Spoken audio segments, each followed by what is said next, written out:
Relationships. As you know from the introduction of this audio program, I met my husband shortly after I began practicing these feel-better principles. At this point, we've been married for 11 years, and though we have had challenges and times when neither of us thought our marriage would survive, there still has never been an unkind word between us, and that is a more powerful bond than I ever imagined.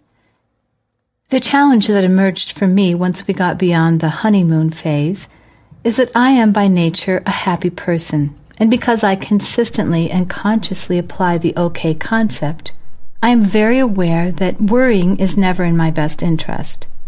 My husband, though he was sometimes enthusiastic or upbeat, seemed to worry or find something to complain about on a daily basis. If you want to know how exhausting this is, try listening to someone complain without responding and notice how you feel within just a few minutes. No matter how good my day was going, I felt like a deflated balloon when my husband started complaining. At first, I tried to convince him to allow everything to be okay. I explained that being grateful and appreciative was a far superior way to be, and that he would be happier and, more importantly, I would be happier if he would simply follow the directions and let everything be okay. My husband would nod his head as if he understood and was in agreement with me, but nothing changed. I went from trying to remind him of a better way to feeling annoyed or downright angry with him for not making an effort to be a happier person, or at least not tell me about his problems. I knew this was my problem. These were my negative emotions, and another person in my position wouldn't be bothered at all. If my husband had been a counseling client, I wouldn't allow him to call and complain, nor would I call him to see if he had taken my advice to heart. I knew there was an answer, and finally it fell in my lap when I read Awareness, The Perils and Opportunities of Reality by Anthony DeMello. In regard to feeling angry or upset, he says, "Now understand that you're making a demand. You have an expectation of this person. Then say to this person, I have no right to make any demands on you. In saying this, you will drop your expectation." Something about the phrase, "I have no right to make any demands on you," really got my attention, because I didn't think of myself as a demanding person. And didn't I have the right to be happy and stick up for myself? However, it was impossible to miss the point when Anthony DeMello went on to say, if you have any resistance to saying, "I have no right to make any demands on you," my, how much you're going to learn about your me. Let the dictator in you come out. Let the tyrant come out. You thought you were such a little lamb, didn't you? But I'm a tyrant and you're a tyrant. I'm a dictator, you're a dictator. I want to run your life for you.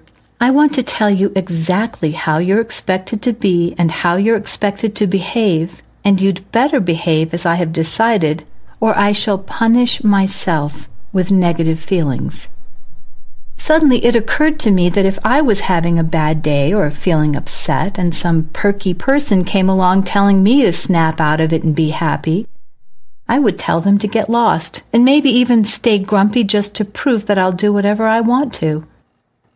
As I read further, it said, "Oh, I'll protect myself from the consequences of your actions or your moods or whatever, but you can go ahead and be yourself. I have no right to make any demands on you."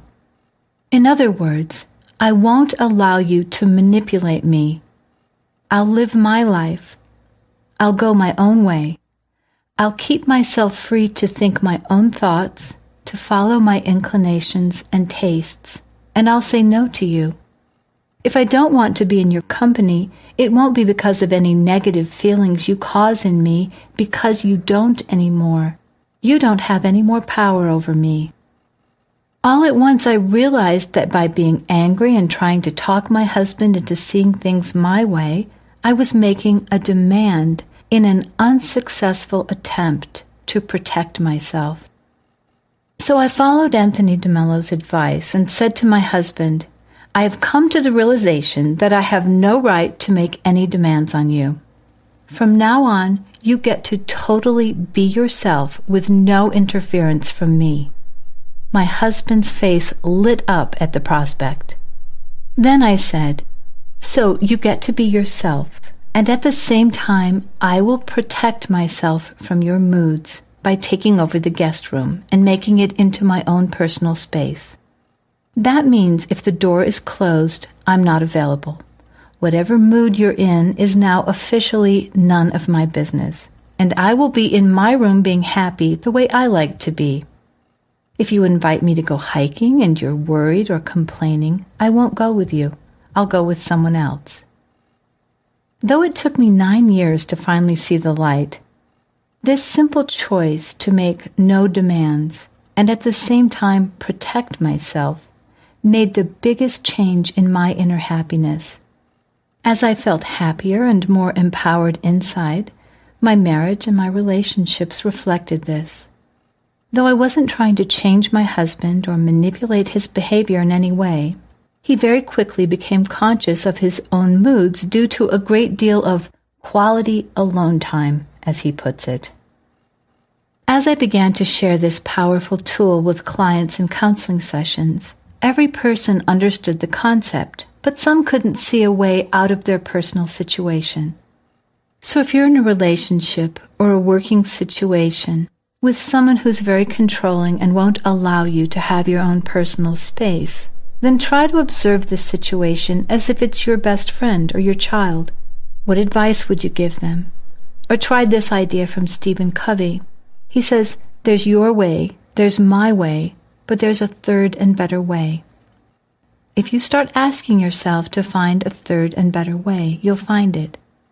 When I first read that statement, I didn't believe there could possibly be a way that was better than mine. But I was willing to give it a try. And much to my astonishment, finding the third and better way was better, because both people win. Your solution may look unconventional to others, but the important thing is that it works for you. There are also times when we know the answer, but it's more of an inconvenient truth. For this reason, people try to convince themselves that they're confused and don't know what to do. Or maybe you find yourself concerned about others and you're trying to figure out what's right for the other person. An amazing insight on this came to me one time.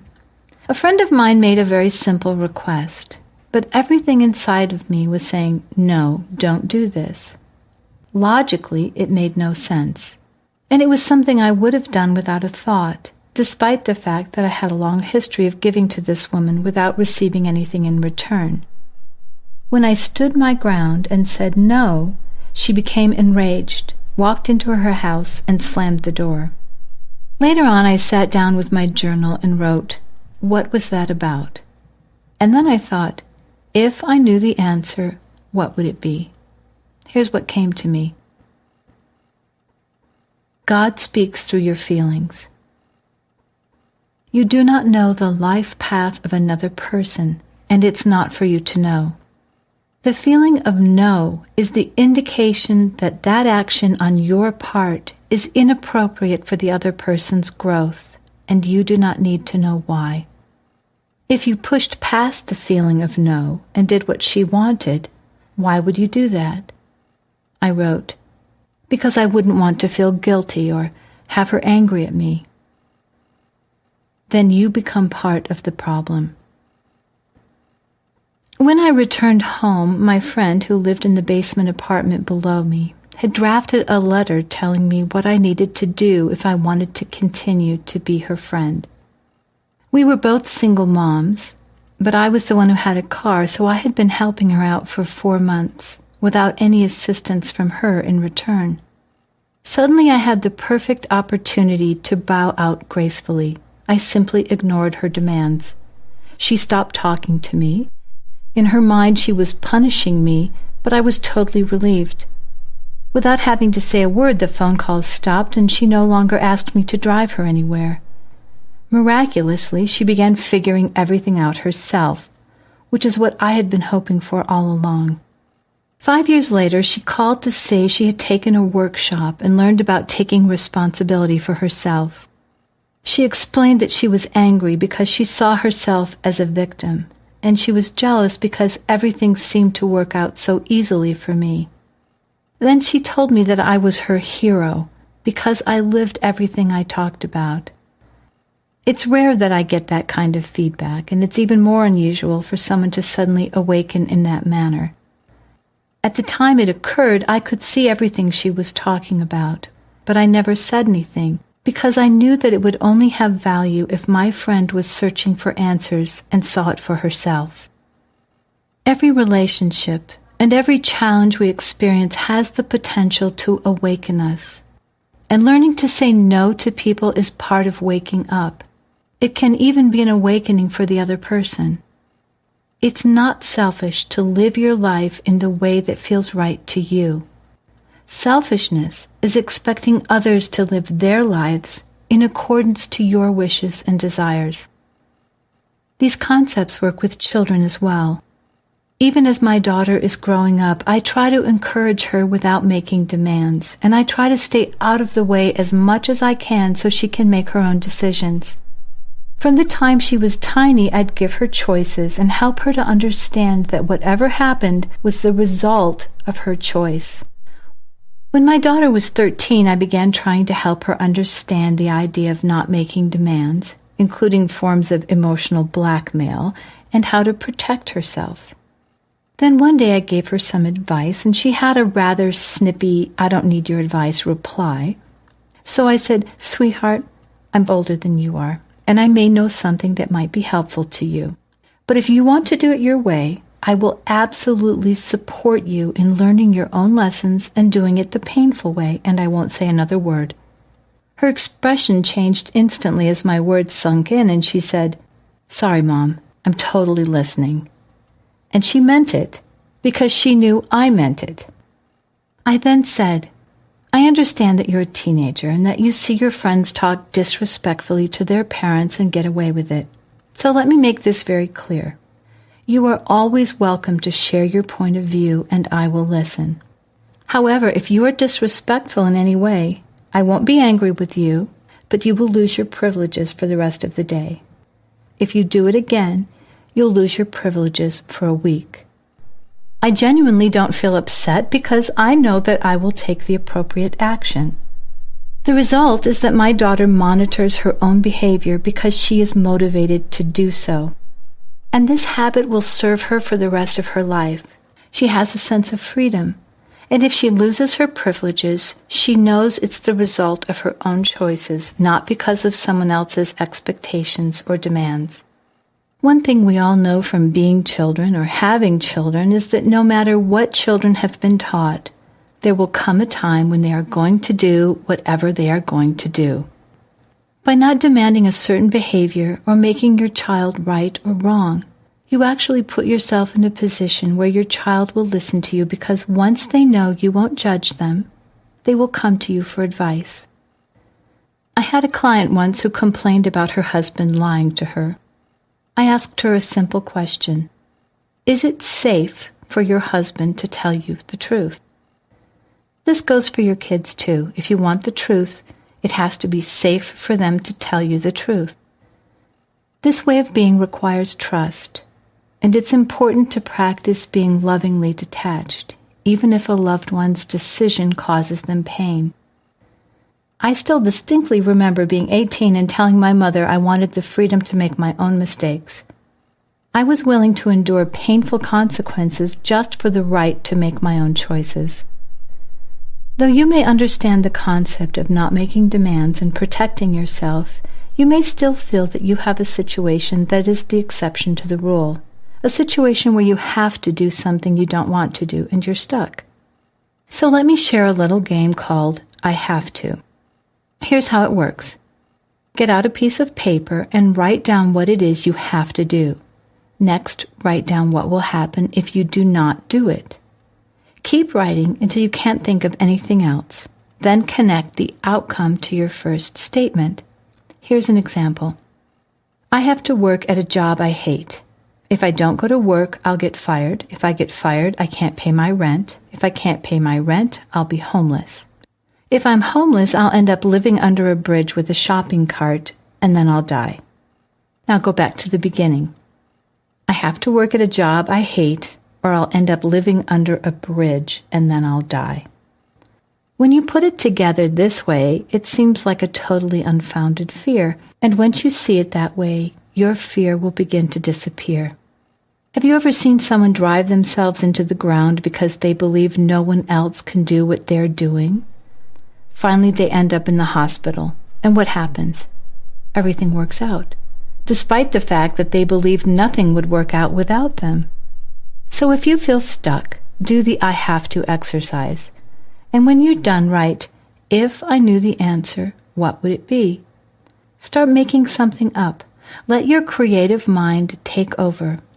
Ask yourself this question at bedtime and let your subconscious mind work on the problem for you.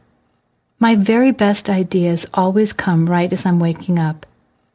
If you think there's no solution to your problem, think about this. Before you can have a problem, the solution already exists. So when you ask the question, what is 2 plus 2, the answer 4 already exists. There is always a third and better way. You just have to get out of the way and find it.